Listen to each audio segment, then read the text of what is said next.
The Cold War is at its frostiest, and the game of nuclear chess between the United States and the Soviet Union is reaching a critical point. Picture this. Squadrons of massive B-52 bombers poised on alert at strategic airbases, each loaded with enough firepower to level entire cities. These aircraft were constantly kept flying or on high alert, ready to get airborne at a moment's notice, forming a critical part of America's nuclear deterrent. Flying out of Shepherd Air Force Base in Texas, their routes varied by year but often led them over the Canadian Arctic, Alaska, Greenland, and the Mediterranean Sea. But the Soviets had been busy. They had developed air defense systems so advanced they could swat these flying fortresses out of the sky like flies. As one Air Force general put it, sending B-52s into Soviet airspace would be like throwing a rock at a hornet's nest while wearing a bright red target on your chest. When an unstoppable force meets an immovable object, you change the game. Enter the Advanced Technology Bomber, ATB program.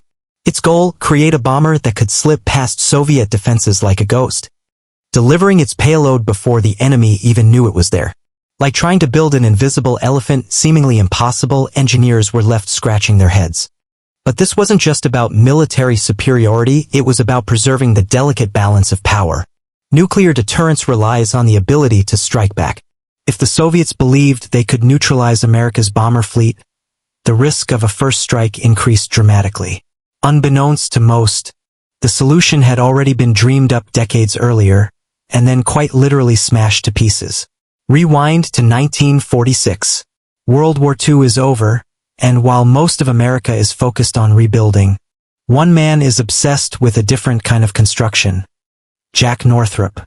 His vision, the flying wing, an aircraft that was all wing, no fuselage, no tail, just one sweeping aerodynamic shape. It looked like science fiction, but Northrop was convinced it was the future. In 1947, Northrop's dream took flight in the YB-49, a massive jet-powered flying wing with a 50-meter wingspan. But without modern computers to control it, it was as stable as a unicycle on a tightrope. The Air Force wasn't impressed. In 1949, they ordered all YB-49s destroyed. Every last one. An insight into the brutal nature of American defense R&D. Fast forward to 1978. The Air Force revives the idea through the ATB program. The contract? Awarded to Northrop Corporation. The flying wing had returned, resurrected with decades of technological advancement and a blank check. The mission? Make a 100-ton aircraft with a wingspan as wide as a football field invisible to radar.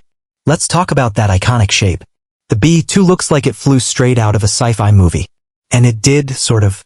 It's the flying wing concept dialed up to 11. This continuous wing design reduces radar cross-section and boosts aerodynamic efficiency. It's stealth and stamina in a single silhouette.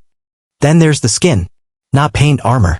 Top-secret radar-absorbent materials coat the surface, designed to soak up radar energy. Think invisibility cloak for an aircraft. The skin is made of large, smooth panels with minimal seams. Every edge, every imperfection could reflect radar waves, so it's as smooth as a luxury car if that car were the size of a warehouse and allergic to being seen. Flying wings are inherently unstable. No tail means no natural balance.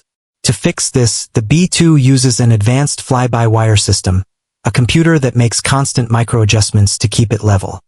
It can perform maneuvers no aircraft its size should be able to manage. And the engines? For General Electric F-118, G100 turbofans buried inside the wing. Intakes are on top concealed. Exhausts are cooled and spread out to reduce heat signature. The B-2 tiptoes through the sky, leaving almost no trace. Constructed mainly from carbon graphite composite. The B-2 is radar transparent and strong. Built in precision-aligned sections, one misalignment and you've got $1 billion radar reflector. When the B-2 Spirit was unveiled in 1988, jaws hit the floor. It didn't just look futuristic, it redefined the future. Over 130 onboard computers coordinated flight, systems, and stealth. The aircraft confused radar, absorbed it, and jammed it. Its radar cross-section? 1,000 times smaller than the B-52. It proved its mettle on its maiden flight in 1989. This wasn't just a bomber.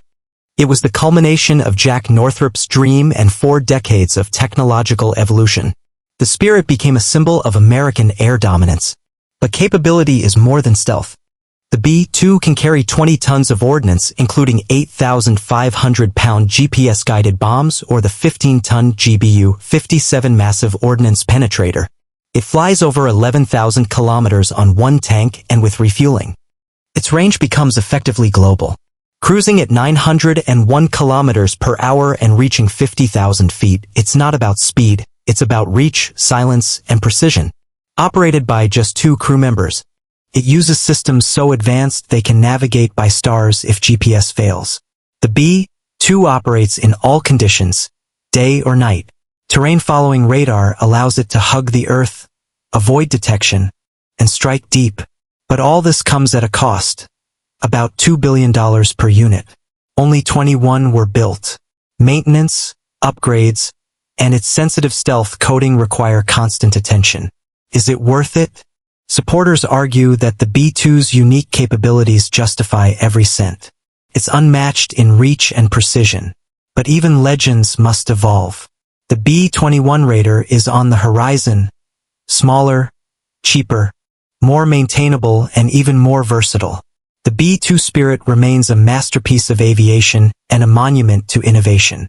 It was never just a bomber, it was a ghost, a guardian, and a promise that even in the shadows, power endures.